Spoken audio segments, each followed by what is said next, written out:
తూర్పుగోదావరి జిల్లా రంగంపేట మండలం వడిసలేరు గ్రామం వద్ద నిన్న సాయంత్రం ఘోర రోడ్డు ప్రమాదం జరిగింది. ఈ ప్రమాదంలో 5 వ్యక్తులు అక్కడికక్కడే దుర్మరణం చెందగా మరో 2 గాయపడ్డారు. మృతుల్లో ఒక మహిళతో పాటు ఒక బాలిక, 4 ఏళ్ల చిన్నారి ఉన్నారని డీఎస్పీ దివ్య వెల్లడించారు. పాల ట్యాంకర్ను ఎస్యూవీ వాహనం ఢీకొనడంతో ఈ దుర్ఘటన జరిగింది. తూర్పుగోదావరి జిల్లా కమలగొయ్య, రఘునాథపురం గ్రామాలకు చెందిన 2 కుటుంబాల వారు ఎస్యూవీ కారులో కాకినాడ వెళుతూ ఏడీబీ రోడ్డులో మలుపు తిరుగుతున్న పాల ట్యాంకర్ను బలంగా ఢీకొట్టారు. ప్రమాద సమయంలో కారులో 7 ప్రయాణిస్తున్నారు. పాల ట్యాంకర్ డ్రైవర్ తప్పిదం వల్లే ఈ ప్రమాదం జరిగిందని, ఎలాంటి సిగ్నల్ లేకుండా హఠాత్తుగా ట్యాంకర్ను తిప్పేశాడని డీఎస్పీ పేర్కొన్నారు. ప్రమాద ఘటనపై పర్యాటక సాంస్కృతిక శాఖ మంత్రి కందుల దుర్గేష్ దిగ్భ్రాంతి వ్యక్తం చేశారు.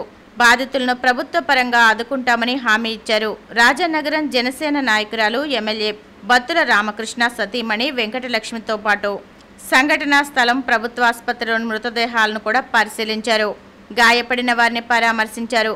జిల్లాలో తరచూ రోడ్డు ప్రమాద ఘటనలు, గోదావరిలో మునిగి మృతి చెందిన సంఘటనలు జరగడం పట్ల ఆవేదన వ్యక్తం చేశారు. ఇలాంటి ఘటనలు పునరావృతం కాకుండా యాక్షన్ ప్లాన్ రూపొందిస్తున్నామని వెల్లడించారు. రాజమహేంద్రవరం రామకృష్ణ మిషన్ గిరిజన సంచార వైద్యశాల ఆధ్వర్యంలో నిన్న తూర్పుగోదావరి జిల్లా సీతానగరం మండలం లంకూరు గ్రామంలోని కస్తూరిబా గాంధీ ఆశ్రమంలో ప్రత్యేక వైద్య శిబిరం నిర్వహించినట్లు రామకృష్ణ మిషన్ కార్యదర్శి స్వామి పరిజ్ఞయానంద మహారాజ్ తెలిపారు. ఈ వైద్య శిబిరంలో వైద్యులు శ్రీనివాస్ రాయుడు, సత్యం రమేష్ బాబు సుమారు 250 మంది రోగులకు వైద్య సేవలు చేశారు. ఈ సందర్భంగా 104 మందికి వివిధ పరీక్షలు నిర్వహించారు. అలాగే పరమహంస యోగానంద నేత్రాలయ వేమగిరి సౌజన్యంతో సుమారు 66 మందికి కంటి పరీక్షలు నిర్వహించి వారిలో 14 మందిని శుక్లాల ఆపరేషన్ కోసం వేమగిరి ఆసుపత్రికి తరలించారు. 14 మందికి కళ్ళజోళ్లు అందించాలని నిర్ణయించారు.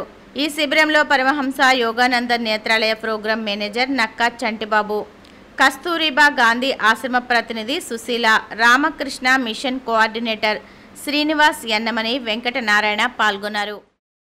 ప్రతిష్టాత్మకమైన రాజమహేంద్రవరం ఛాంబర్ ఆఫ్ కామర్స్లో 33 ఏళ్ల సుదీర్ఘకాలంగా విధులు నిర్వహిస్తున్న గోపి నాగేశ్వరరావు సేవలకు గాను rotary club of Rajahmundry river city సేవా పురస్కారం వరించింది. గత ఆదివారం ఆయనను రోటరీ క్లబ్ ప్రతినిధులు, ఛాంబర్ నాయకులు ఘనంగా సత్కరించారు. నాకు చేసిన సేవలను కొనియాడారు. Rotary club of Rajahmundry river city అధ్యక్షులు నాలం నరసింహరావు, కార్యదర్శి కనకం చంద్రశేఖర్, ఛాంబర్ మాజీ అధ్యక్షులు బోర్లగడ్డ వెంకట సుబ్బారాయుడు, ఛాంబర్ అధ్యక్షులు తవ్వార్ రాజా, ఉపాధ్యక్షులు వంటెద్దు సూరిబాబు, ఇయ్యపు మురళీధర్, గౌరవ కార్యదర్శి ఆకుల శ్రీనివాస్, గౌరవ సంయుక్త కార్యదర్శి తోట లక్ష్మీనారాయణ కన్నా, కోశాధికారి Alanki Nageswararao, trust board secretary Pachigolla Suresh Kumar తదితరులు నాగును అభినందించారు. రాజమహేంద్రవరంలోని ఆల్కట్ గార్డెన్స్ రైతు బజార్ రోడ్లోని బొగ్గుల దిబ్బ కాలనీకి ప్రవేశించే మార్గంలో డ్రైనేజ్ కాలువల దిమ్మలు దెబ్బతిని ప్రమాదకరంగా మారాయని 17వ డివిజన్ టీడీపీ ఇన్ఛార్జ్ రొంపిచెర్ల ఆంటోనీదాస్ ఆందోళన వ్యక్తం చేశారు. ఈ విషయమై గత 3 నెలలుగా అధికారులకు ఎన్నిసార్లు విజ్ఞప్తి చేసినా పట్టించుకోవడం లేదని ఆవేదన వ్యక్తం చేశారు.